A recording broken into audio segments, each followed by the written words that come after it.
Mais uma vez aqui estamos, Papo de Torcedor, com a presença do Zé Calil, aquele que nós somos muito fã, porque fala sem dedo, sem medo de nada, fala aquilo que nós, torcedores, gostamos de ouvir. Calil, antes das suas considerações iniciais, queria te agradecer pela oportunidade que você está dando para a gente, e queria que você pudesse, se você pudesse também deixar sua opinião, o que o torcedor do Santos pode esperar para 2025, da sua opinião? Seja bem-vindo, Calil. Boa noite a vocês, é um prazer estar aqui, um abraço ao Fábio, ao Ronaldo. Olha, eu acho que é uma situação bem nebulosa, né? Bem nebulosa porque nós estamos vendo tudo o que está acontecendo agora no final do ano, a saída do treinador hoje, né? E não há nome ainda para substituí-lo, que é uma coisa que a gente lamenta, porque quando você demite um treinador, você tem que trazer outro, né? Imediatamente, porque o mundo não fica esperando você, o futebol corre, precisa fazer contratação, precisa marcar a data, logística do começo do ano. Agora, hoje saiu a notícia que o Santos vai para a Flórida, né, disputar um torneio, tudo isso tem que ser agilizado. Infelizmente, desde setembro, eu já tinha dado a notícia que o Carille não iria continuar, a gente já sabia. Então, o que eu esperava? O Carille saiu, horas depois já ter um novo técnico, né? Porque é assim que funciona. E, infelizmente, não é o que está acontecendo. Então, as perspectivas são bem preocupantes. Você tem algum palpite, Calil, para quem possa vir assumir?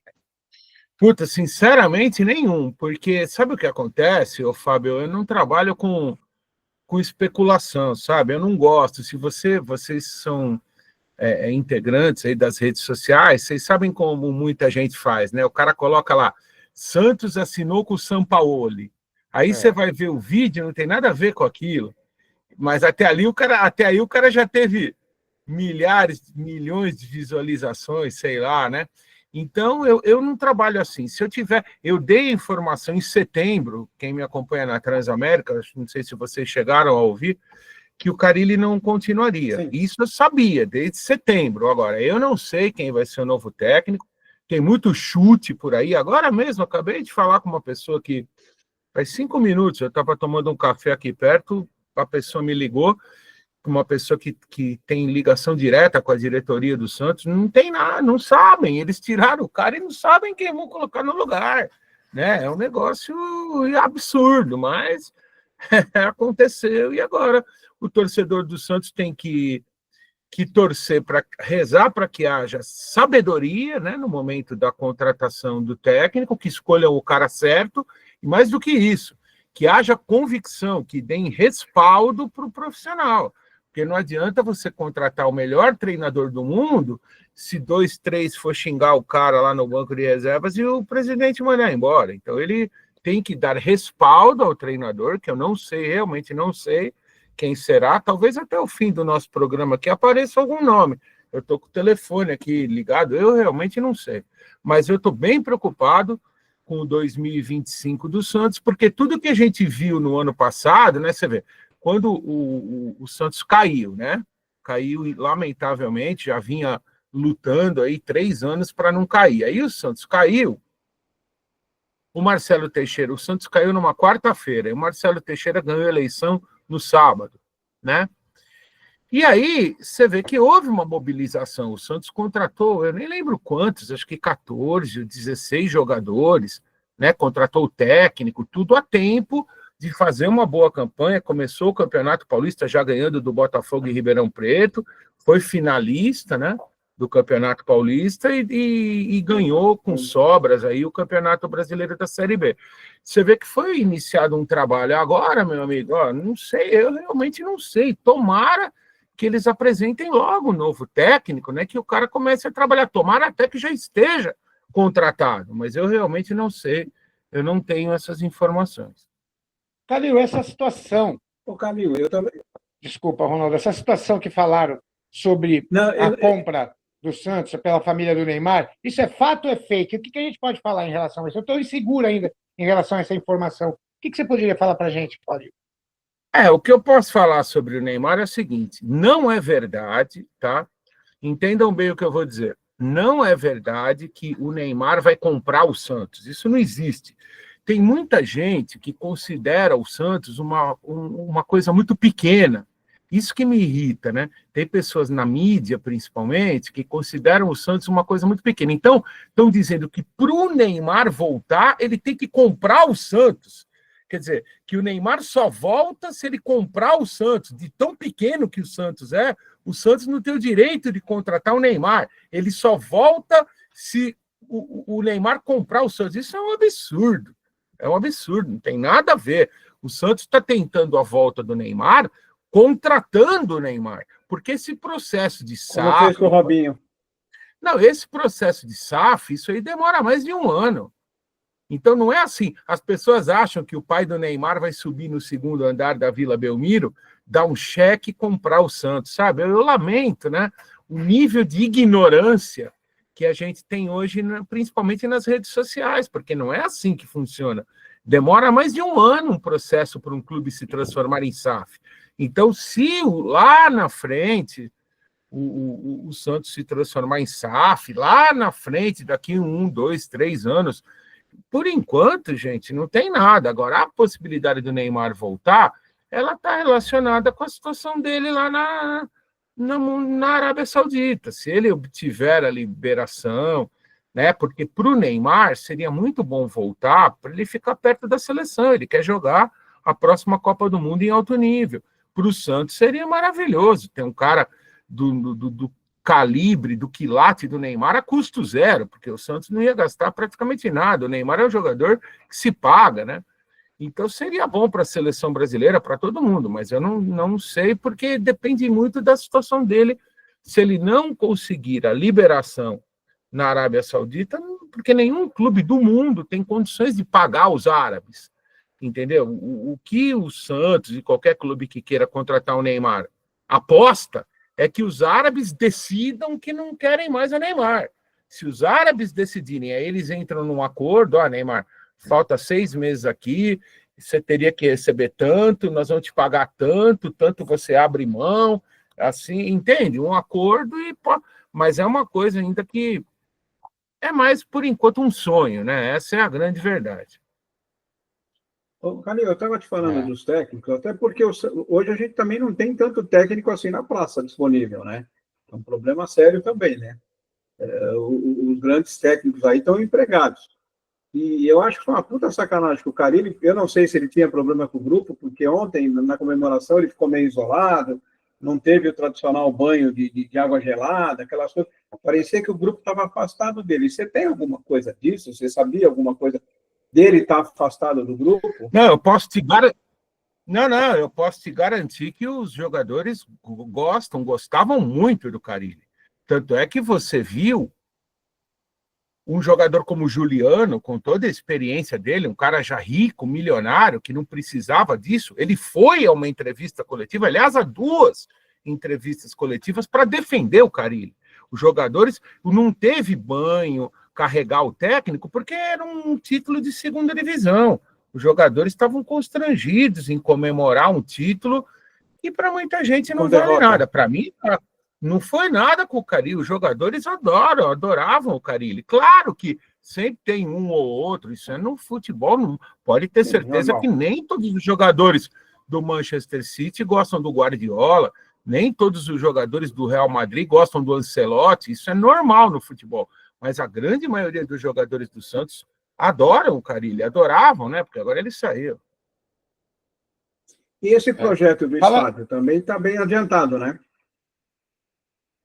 Olha, do estádio, o que eu sei é que os papéis estão correndo e o Santos está esperando também o Pacaembu, né? Porque se as obras do estádio começarem agora, o Santos não tem onde jogar, porque o Palmeiras não empresta o Allianz Parque, o Corinthians não empresta mais a Arena, o São Paulo não empresta o Morumbi, o Guarani comprometeu agora o Brinco de Ouro, ele está emprestando para o Palmeiras e para o São Paulo, então o Santos não tem onde jogar.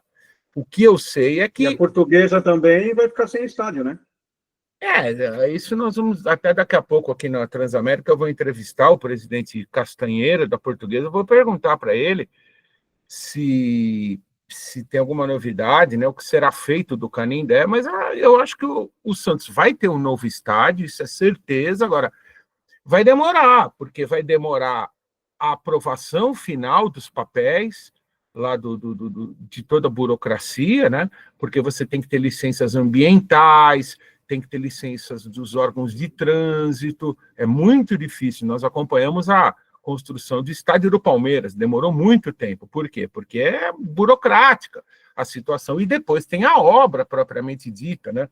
Então, na verdade, eu não posso dizer quando, mas o Santos terá o seu novo estádio e vai jogar no Pacaembu enquanto o estádio não ficar pronto. Agora, tudo isso depende do Pacaembu ser efetivamente reaberto, né?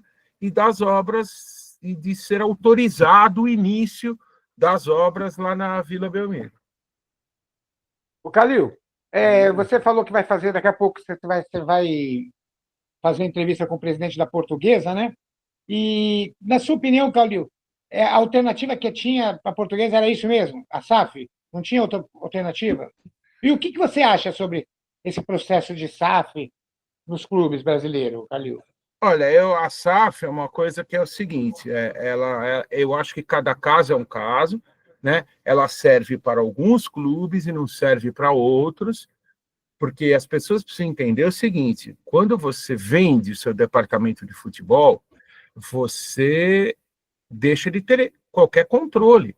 Eu até dei risada, né? Porque o presidente do Botafogo de Futebol e Regatas, do glorioso Botafogo de Futebol e Regatas do Rio de Janeiro, ele deu uma declaração, acho que ontem, anteontem, dizendo que ele não quer o Neymar, que o Neymar, por ele, não jogaria no Botafogo, mas ele não manda nada. Ele não manda nada. O Botafogo de Futebol e Regatas acabou.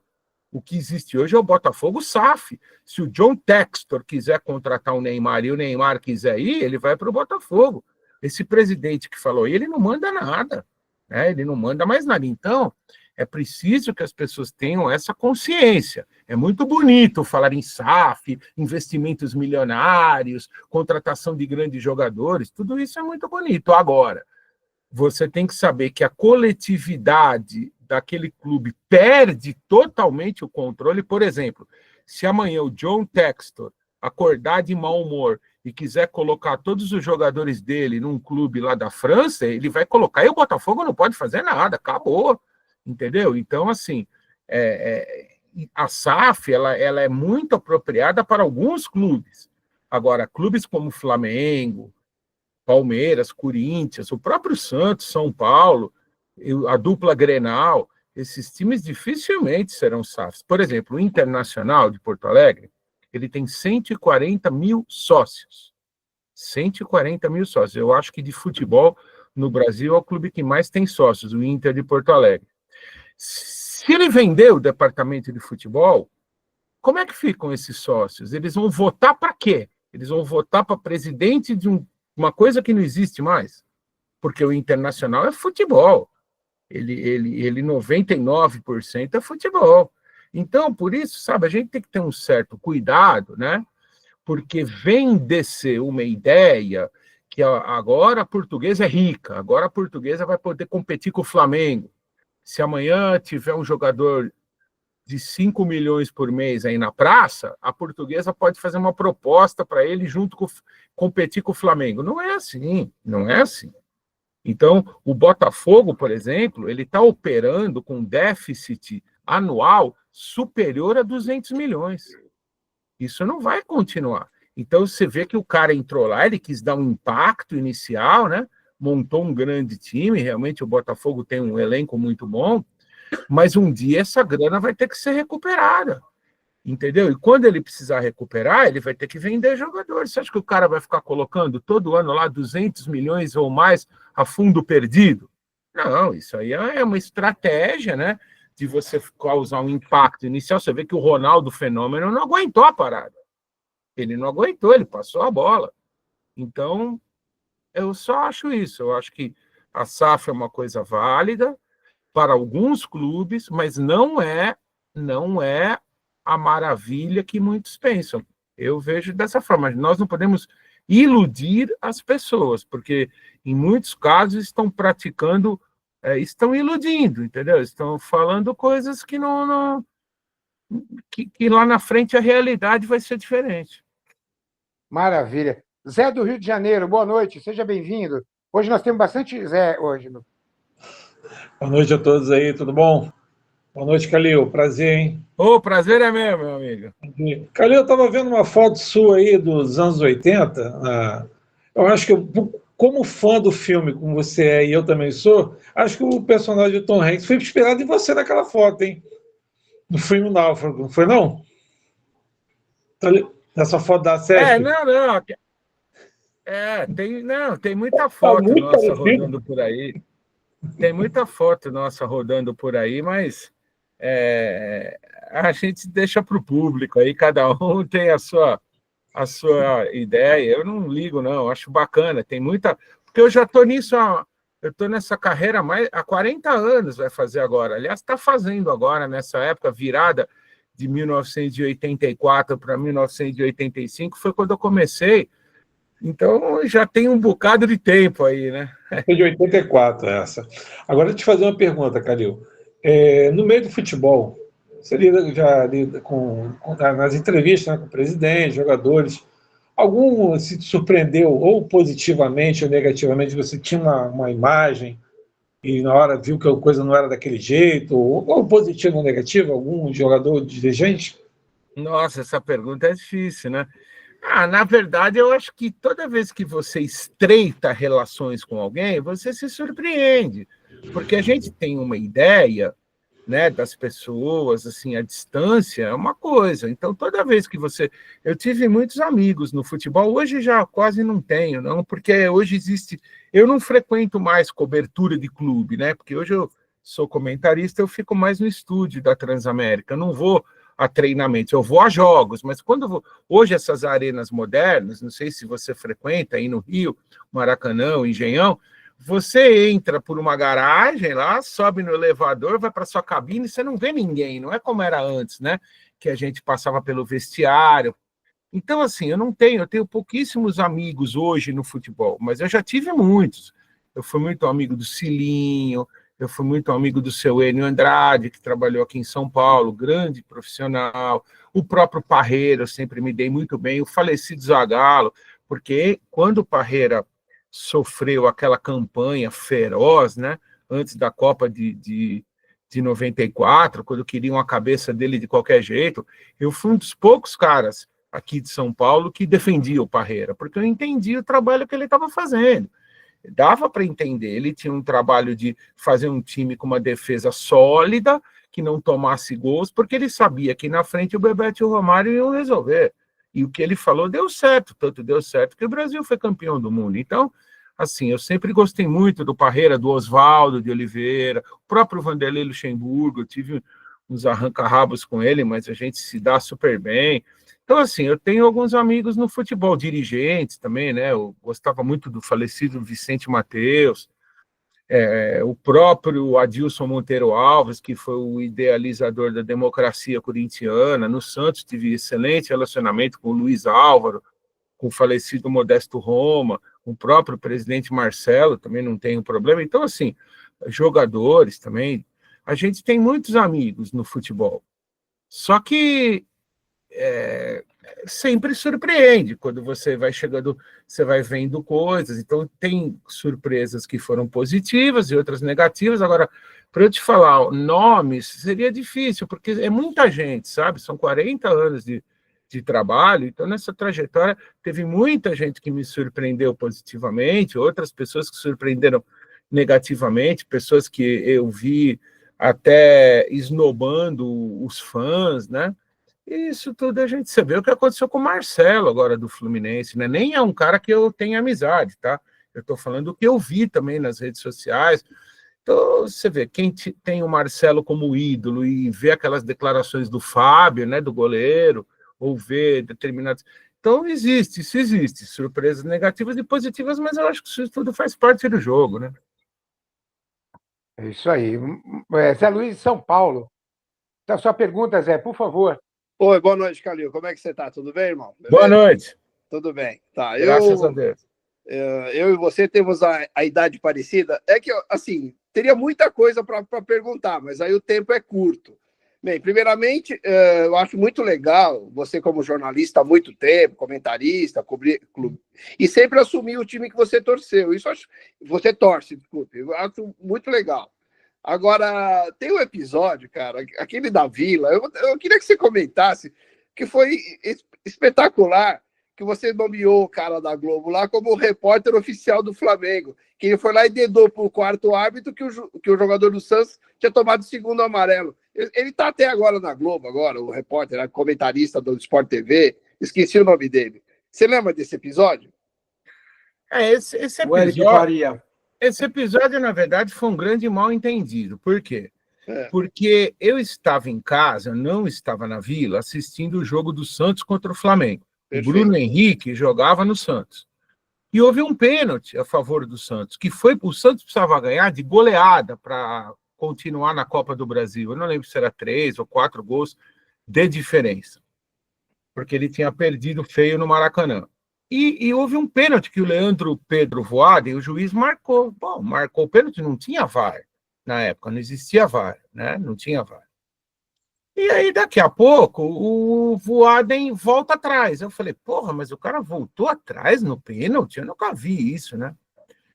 E eu comecei, na sequência, a receber informações de pessoas que estavam ali sentadas atrás do banco de reservas, ali onde tem as sociais, as cadeiras da Vila Belmiro, né?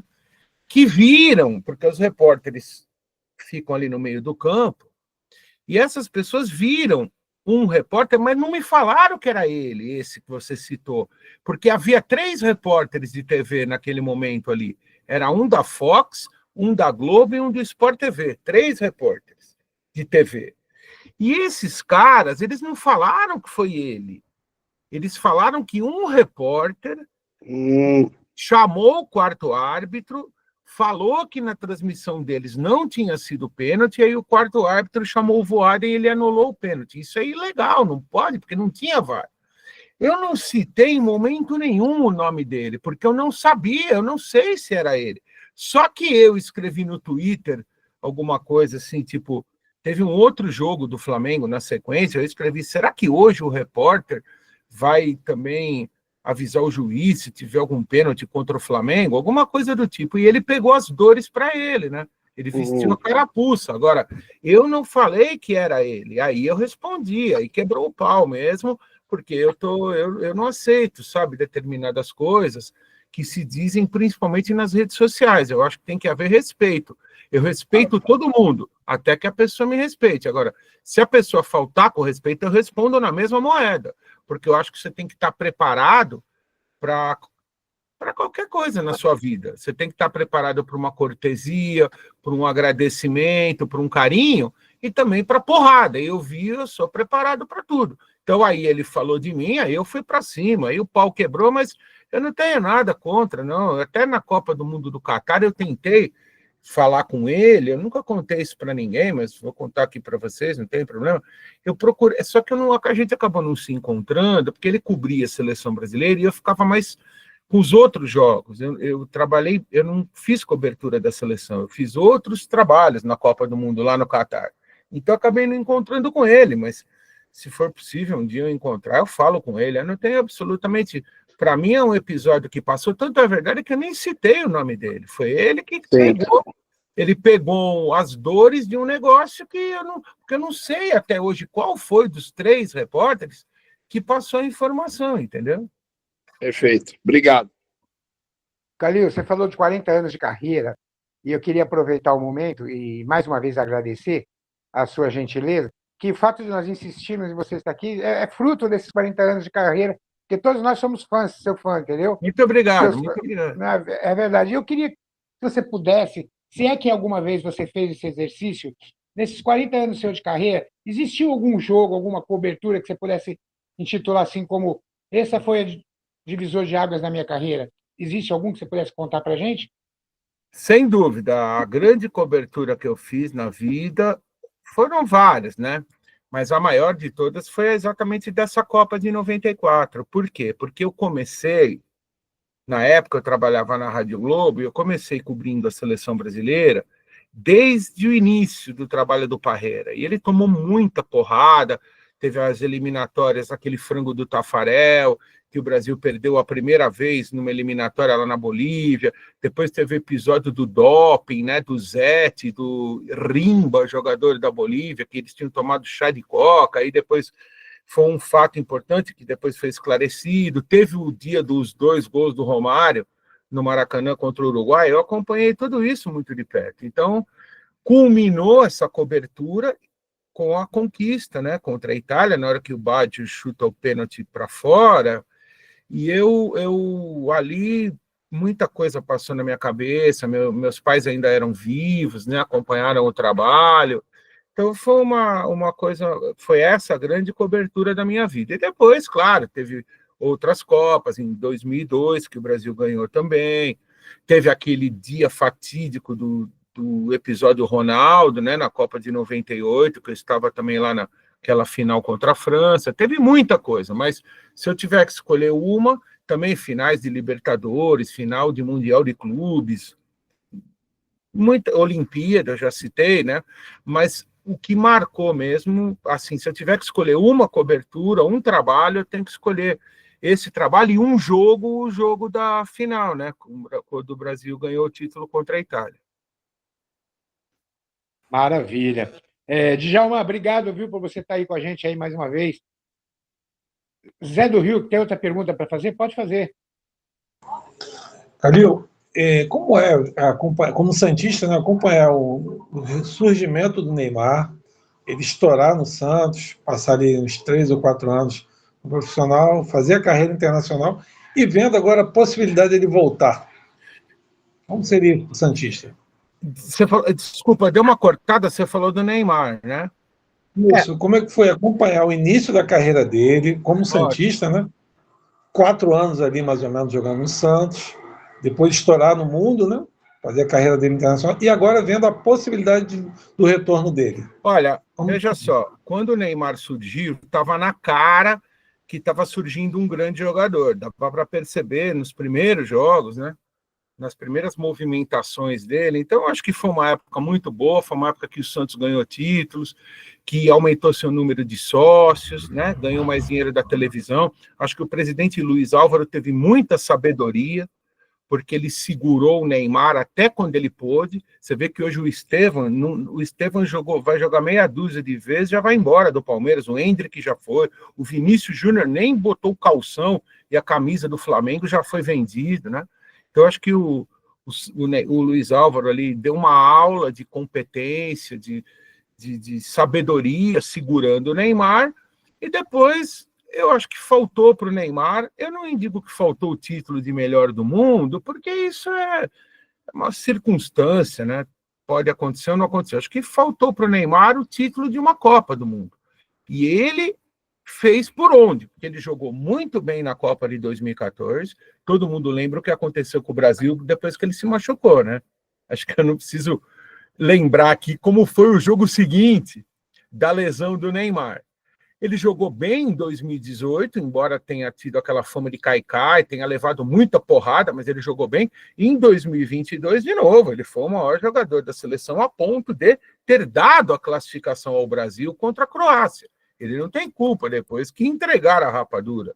Então, acho que o Neymar é um gênio do futebol, que não se sabe ainda se vai voltar a jogar em alto nível, porque essa lesão que ele teve é muito séria, mas eu reconheço tudo que o Neymar fez. Eu acho que ele está na galeria aí dos maiores jogadores do Brasil, podendo, quem sabe, né, ainda disputar uma Copa do Mundo em alto nível. Isso a gente não tem como falar, porque depende de quando ele vai voltar da lesão, se ele vai se cuidar, se ele vai conseguir entrar em forma, se ele não vai se machucar mais, né? Nós não sabemos. Agora, competência, capacidade para conseguir fazer isso, ele tem.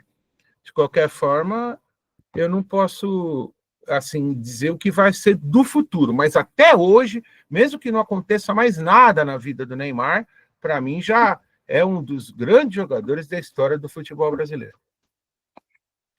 Maravilha. Cida, você quer fazer uma pergunta? Sim. Estão me ouvindo? Sim, pode falar. Sim, pode falar. Noite. Boa noite, Cida. Boa noite. Tem mulher no futebol, hein? Eu sei disso. Eu sei disso. E muito incompetente. Todas elas. É verdade. Então, a gente ouve falar assim que hoje em dia, né, essa sociedade anônima do futebol tem crescido bastante, as SAFs, famosas SAFs, está se dando mais valor a ter grandes grupos empresariais para o futebol e esquecendo o material humano que são os jogadores, as grandes equipes, porque a gente vê esse troca-troca de jogadores e perde-se a coesão das equipes de trabalhar, né, conjuntamente. Será que não estão dando mais? Porque antigamente eu via meu pai falar, o estádio Boca do Lobo era estádio, agora são arenas, né? Quer dizer, está se avolumando cada vez mais. Será que as pessoas não estão se perdendo com isso e deixando de dar valor ao futebol que é arte, o futebol que encantava, né, o público? O que o senhor acha?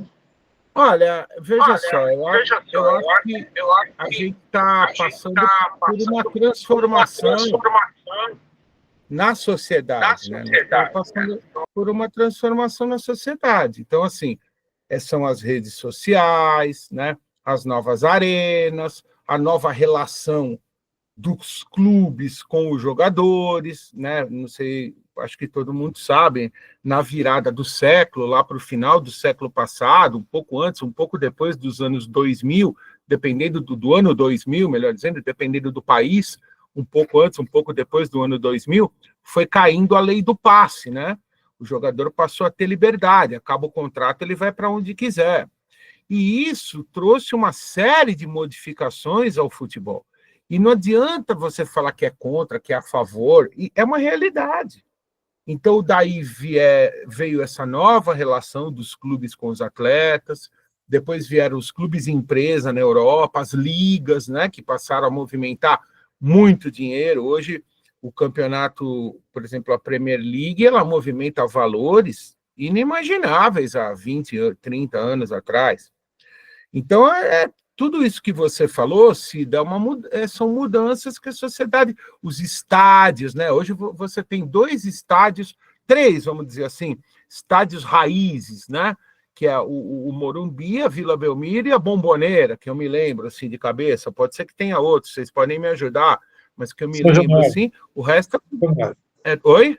São Januário. É verdade.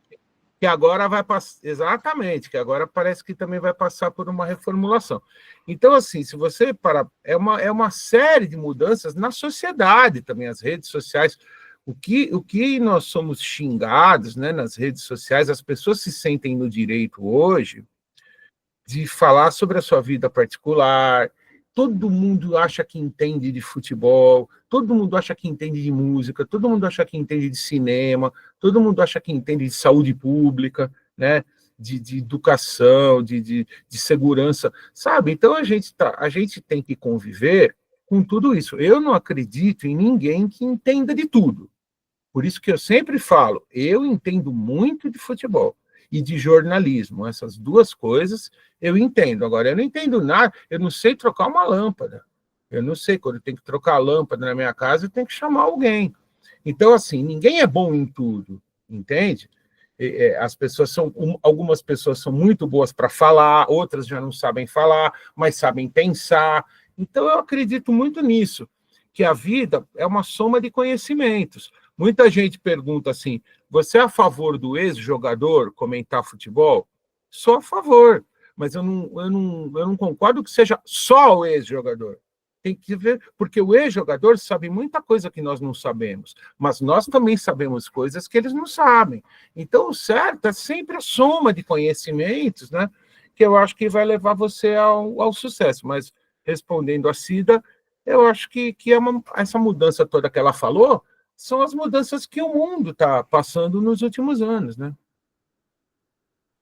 Calil, amanhã a gente tem eliminatórias, Brasil e Uruguai. Caiu a internet da Cida, ela agradeceu, tá, Calil? Um beijo como é que você está vendo a seleção se preparando aí para mais uma Copa do Mundo, porque inevitavelmente não vai ficar fora. Seria muito desastroso o Brasil não ir. Mas como é que você está vendo o caminho da seleção? O que você projeta lá na frente para esse time? O Dorival sustenta a Copa do Mundo ou você acha que ele cai antes?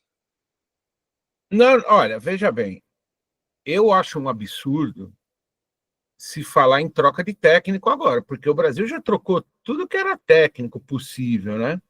Você vê, antes do Tite, quantos técnicos nós trocamos? Aí o Tite até ficou acho que 6 anos, né? E aí ele saiu, você vê, ele saiu, o Brasil ficou 1 ano no vácuo, no deserto, sem nenhum técnico, e depois colocaram o Diniz, mas estava esperando o Ancelotti. Então, assim, eu acho que agora falar em mudar técnico é loucura, porque nós estamos há 1 ano e meio da Copa do Mundo, com pouquíssimas datas FIFA até lá, né? Tem essa é a última data FIFA do ano, acaba amanhã. Aí nós temos uma em março, que são mais 2 jogos. O Brasil vai jogar jogos duríssimos em março contra a Colômbia e a Argentina. Colômbia aqui no Brasil e Argentina lá em Buenos Aires. E depois já são mais 2, 3 datas FIFA, 4, acaba as eliminatórias e já vem outro ano. Então, assim, eu acho que a troca de técnico não é a solução. Eu penso que deve ser dada moral ao Dorival agora, até a Copa do Mundo, para que ele, porque, como você falou, para a Copa o Brasil não vai cair fora, já tem 17 pontos. Se o Brasil ganhar amanhã, ele já se classifica, porque a marca de classificação é 20, 21 pontos. Então o Brasil vai para a Copa, muito bem. O momento é de dar força para o Dorival. O Dorival tem cometido erros? Tem cometido. Mas qual técnico não erra, né? Então, hoje, assim, há uma intransigência em relação ao técnico muito grande aqui no Brasil. Então, agora é hora de deixar o Dorival para ele sentir quais são os problemas e ir resolvendo nesse 1 ano e meio. Né? Nós temos que arrumar lateral direito, nós temos que melhorar nossa ligação do meio com o ataque, o Vinícius Júnior precisa jogar mais na seleção brasileira, né? Nós precisamos ver se o Pedro vai voltar, se nós vamos ter outro centroavante, qual é a situação do Neymar, se o Neymar vai voltar, e se ele voltar em qual posição, ele vai se encaixar melhor. Então, o brasileiro tem que apoiar agora esse tipo de atitude, que o Dorival caminho. Se perder a Copa com ele, a gente lamenta, mas perdeu 2 com o Tite, perdeu com o Filipão, perdeu com o Dunga, perdeu com todo mundo. Né? O Brasil não ganha há 20 e tantos anos a Copa. Então, não adianta. Você vai tirar o Dorival hoje por quem? Falaram que ia pôr o Guardiola. Gente, o Guardiola tem contrato com o Manchester City até o meio do ano, quando faltará 1 ano para a Copa, e depois, veja só, depois o Guardiola não pega rabo de foguete. Pode ver, ele saiu do Barcelona, demorou um tempão para ele assumir o Bayern de Munique. Ele foi aprender alemão, né? Depois ele saiu do Bayern, caminhou mais um pouco até assumir o Manchester City. Então, na verdade, o Guardiola pode vir a ser um projeto para a seleção brasileira para o outro ciclo de Copa.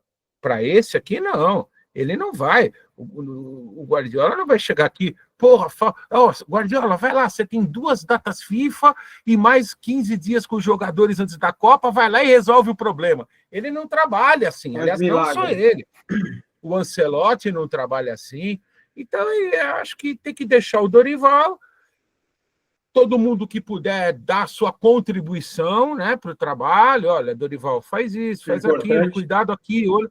E acabou. Eu não vejo muitas alternativas, sabe? Maravilha, Calil. Maçãs, por favor. Calil, Zé Luiz aqui de São Paulo de novo. Rapidinho. É uma pergunta que eu já fiz para o teu amigo Noriega, que ele já esteve aqui com a gente, com o Mansur, lá do Sport TV, que é um cara muito legal também, e eu não lembro que foi o Jotinha. Veja bem, como a gente tem a idade parecida, de novo falando, eu tenho 5 times na minha cabeça aqui do Brasil que marcaram muito, para mim. Queria saber sua opinião. Primeiro foi o Inter do Figueroa, do Falcão, do Escurinho. Belo time, né? Foi bicampeão brasileiro. Depois o Flamengo do Zico, que esse aí não tenho a comentar. O São Paulo do Tele. O Palmeiras do Luxemburgo. E, por último, o Corinthians lá de 99 e 2000, tal, que ganhou aquele Mundial, tal. e ganhou acho que 2 Brasileirões, tal, que era um timaço também. Eu sei que o Santos do Neymar, do Robinho, o Vasco, que o Zé tá aí, o Vasco lá do Juninho Pernambucano e tal, foram times marcantes também. Mas desses 5 que eu comentei, para você, qual foi o melhor? Eu sei que é difícil, né? É difícil, porque o Inter tem o pioneirismo, né?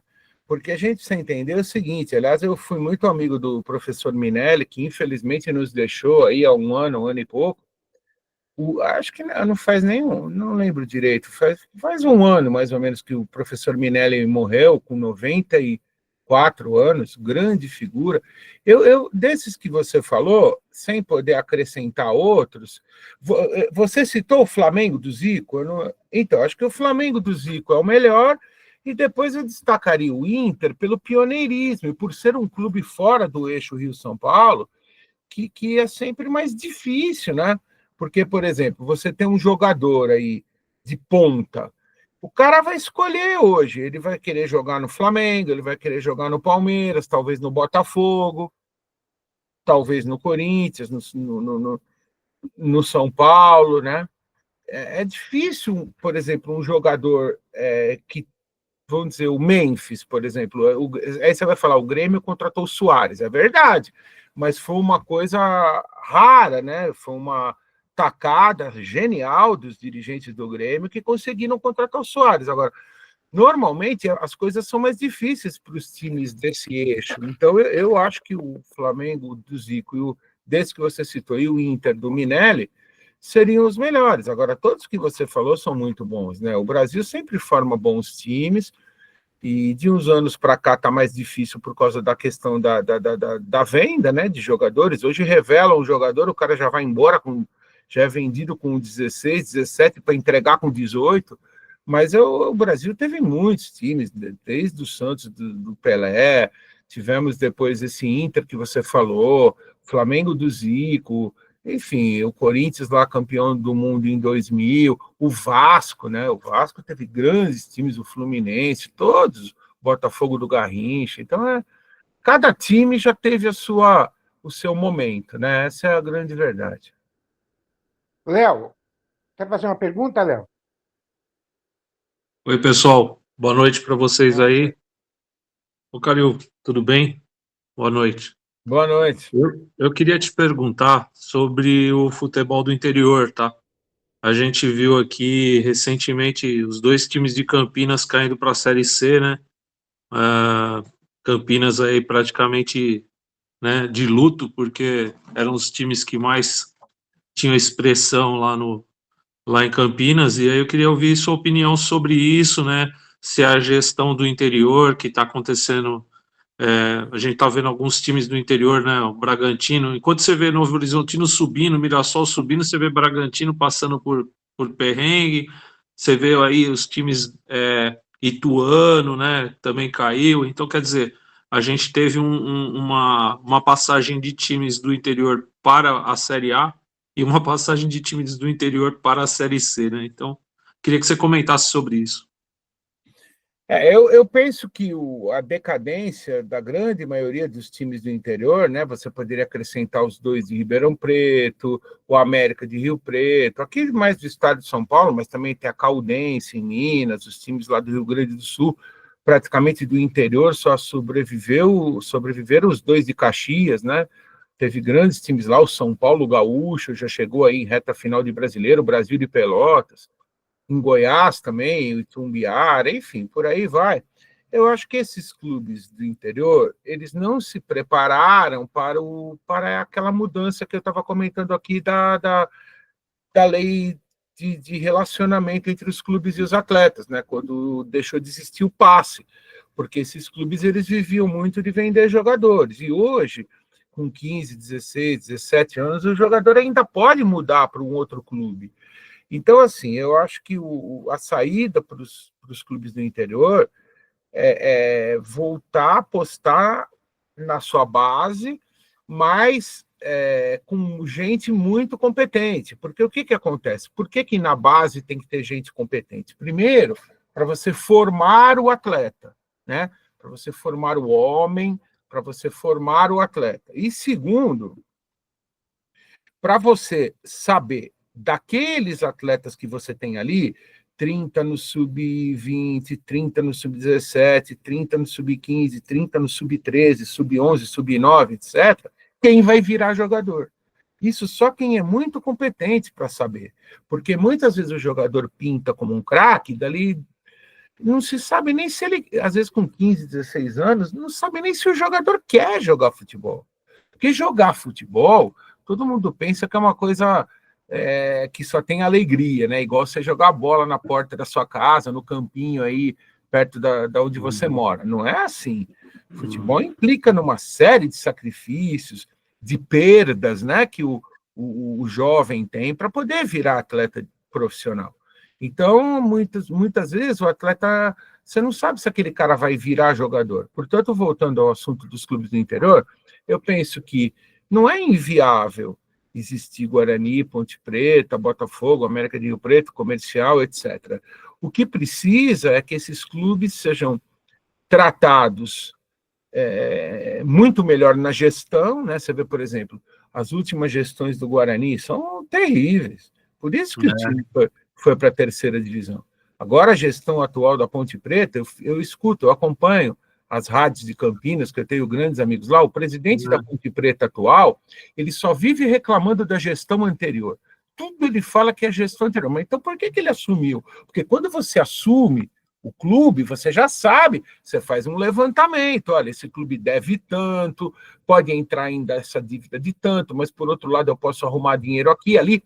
Você escolher, fazer um planejamento antes mesmo da eleição, faz parte do trabalho, né? E a gente vê hoje que clubes são assumida a gestão por pessoas que não têm capacidade, então não vai. Eu, por exemplo, o pessoal até brinca de que eu poderia ser presidente do Santos, né? Que muita gente fala, eu tenho até condição estatutária, porque eu sou sócio, já fui conselheiro, mas eu jamais vou ser presidente do Santos, porque eu não tenho capacidade para isso e não tenho como viver disso, porque o presidente de clube não tem salário, eu vivo do meu salário. Se eu for presidente do clube, eu vou viver do quê? Eu não tenho dinheiro guardado, eu não tenho propriedades, então eu vivo, eu trabalho, ganho meu dinheiro, vivo, trabalho, e só 40 anos, jornalista não ganha bem.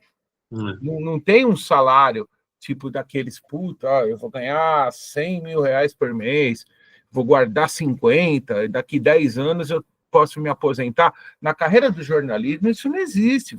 Todos vocês entrevistaram o Noriega aqui, vocês comentaram, e outros profissionais podem perguntar, nenhum de nós é rico. Então, a gente vai vivendo, né, e vai se virando. E eu acho isso, eu acho que os clubes do interior, eles precisam de gestões profissionais e cientes da realidade. Olha, não adianta a gente contratar aqui, nós vamos formar jogador, vamos trazer 2, 3 jogadores para qualificar mais o elenco, vamos trazer o técnico, o ideal, não vamos trocar de técnico. Vê a Ponte Preta mesmo esse ano, quantos técnicos que ela... E o Guarani, quantos técnicos trocou?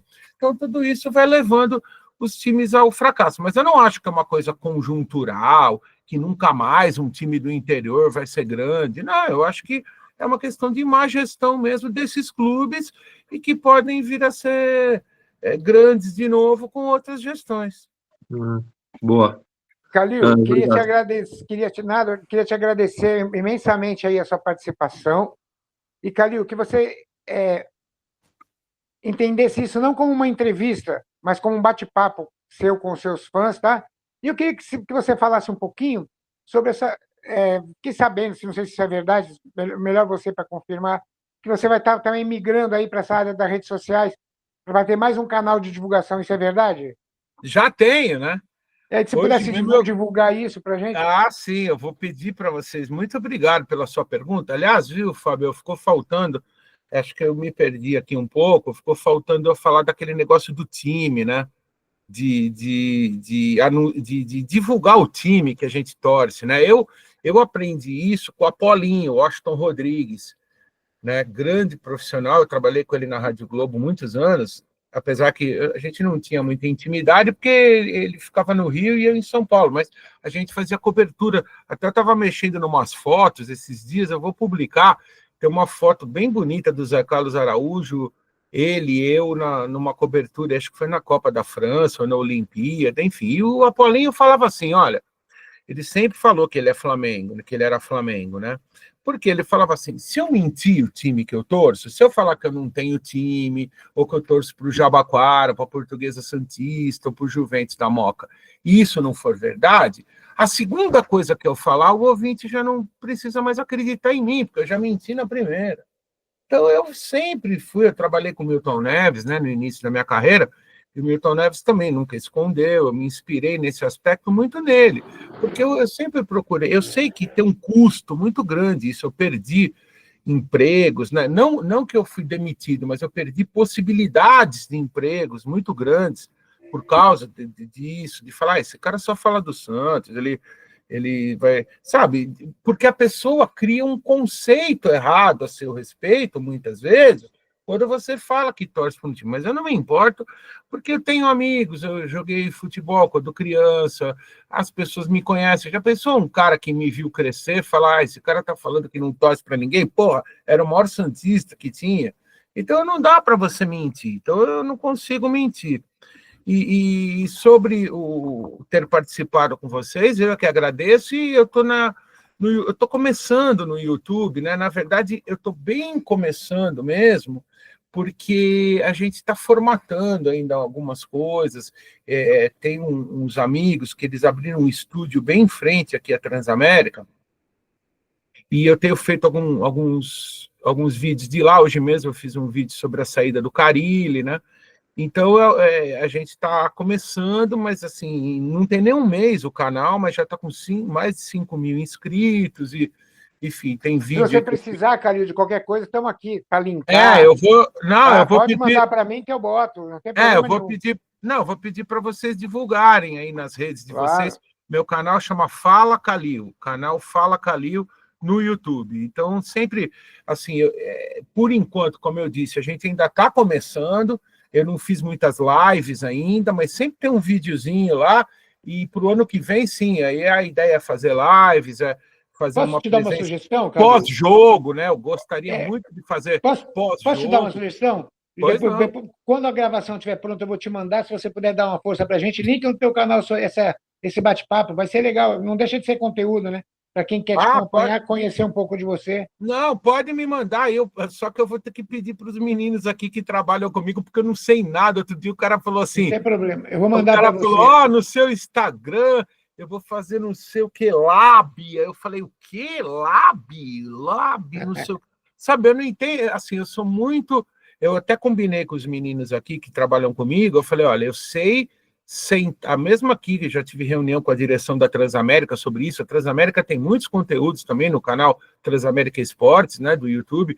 Eu sempre falo aqui, eu sei sentar lá e falar, mas eu não entendo nada de impulsionar vídeo, eu nem sei o que é engajamento, eu não entendo nada. Agora, eu sei sentar lá, colocar minhas ideias e falar. Então, eu estou nessa luta aí, e sempre com o trabalho aqui na Transamérica. Eu sou muito feliz aqui na equipe do Éder Luiz, com todos os colegas, né, que a gente já trabalha junto há bastante tempo, e eu conto sempre com a audiência de vocês, tanto na Transamérica, nesse canal que eu estou começando. Que horário são os programas, Calil? Que dia são os programas, por favor? Olha, aqui no YouTube é aleatório, né? A pessoa tem que ativar o sininho. Na Transamérica. Tem que ativar o sininho lá que avisa. Agora, aqui na Transamérica, nós temos vários programas. Todo dia tem o Papo de Craque, primeira edição da meio-dia às 2, segunda edição das 5 às 7 da tarde. Às vezes eu participo de uma, às vezes participo de outra. Tem os jogos, né, a transmissão dos jogos, tem o esquenta no final de semana antes dos jogos, e o que eu sou mesmo mais requisitado, que eu participo quase todos os dias, é o resumo esportivo, que, aliás, vai começar daqui 15 minutos. Pois dia. Calil, muito obrigado.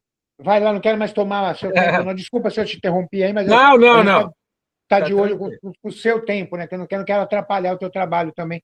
E, mais uma vez, agradecer não só você, mas todo mundo que participou aí. Gente, Calil, aqui, fãs você já tinha, agora você arrumou mais amigos.